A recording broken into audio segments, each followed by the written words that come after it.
Okay, let's just dive right into this. Welcome to today's Explainer, where we're going to unpack a surprisingly coherent, honestly kind of mind-blowing, hidden thread running through the very fabric of the biblical text. We are talking about the fig tree.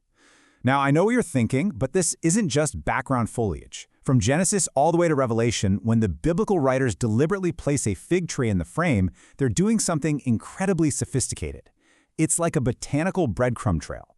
And trust me, once you see it, you can literally never unsee it. So to get to the bottom of this whole thing, we have to hook into one of the strangest, most head-scratching mysteries in the New Testament. It happens in the Gospel of Mark, chapter 11. Jesus is walking, he's hungry, he sees a fig tree, and then he just curses it. He curses a tree simply because it doesn't have fruit. And the kicker? The text explicitly tells us it wasn't even the season for figs. So what's going on here? Why in the world would he do that?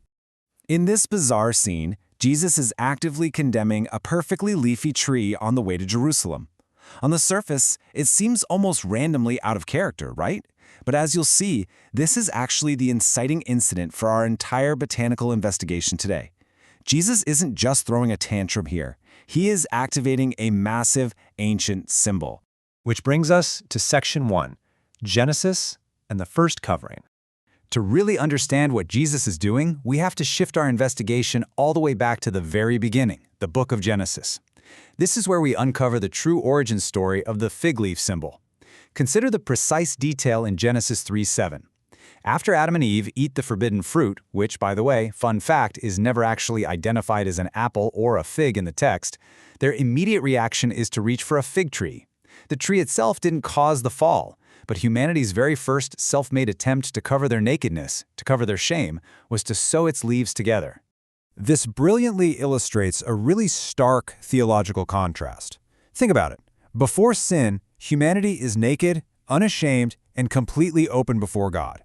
But the second sin enters the picture, the immediate instinct is shame, hiding, and reaching for those fig leaves to create a physical covering. The fig leaf, right from the jump, is established as humanity's desperate attempt to conceal reality. Keep that little detail in the back of your mind. Moving right along to Section 2, the prophet's fruit diagnostic. Let's fast forward through the timeline a bit to the era of the prophets.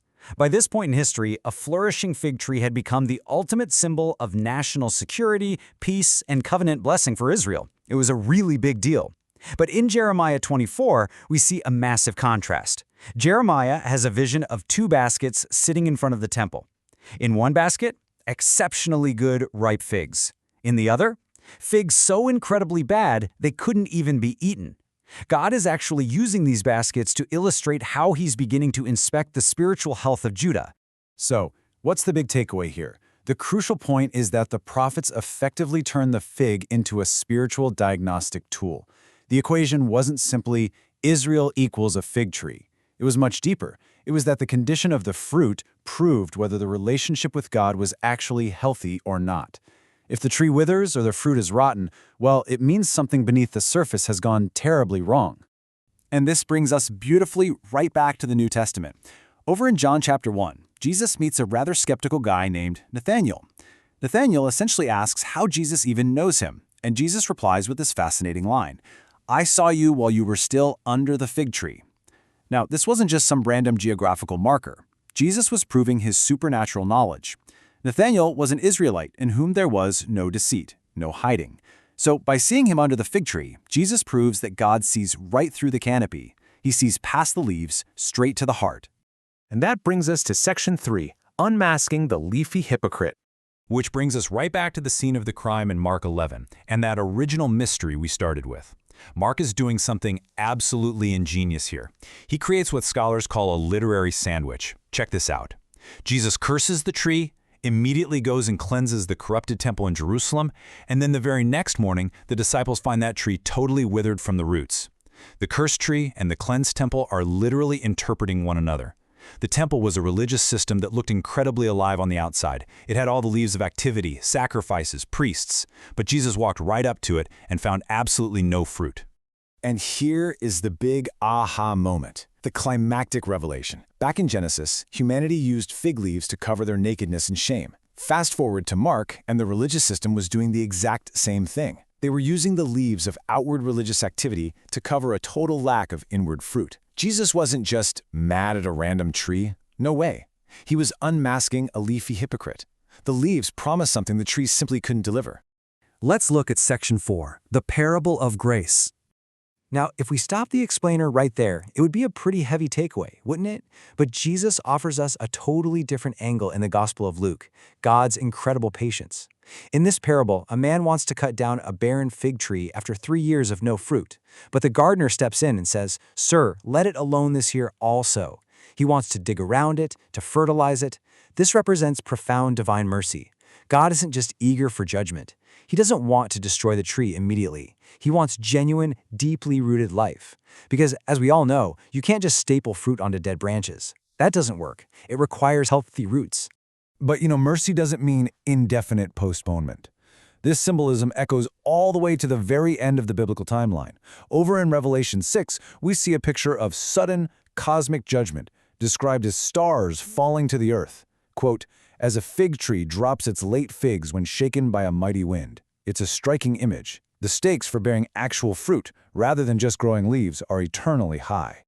So let's take a step back for a second and look at the massive scale of this intertextual puzzle.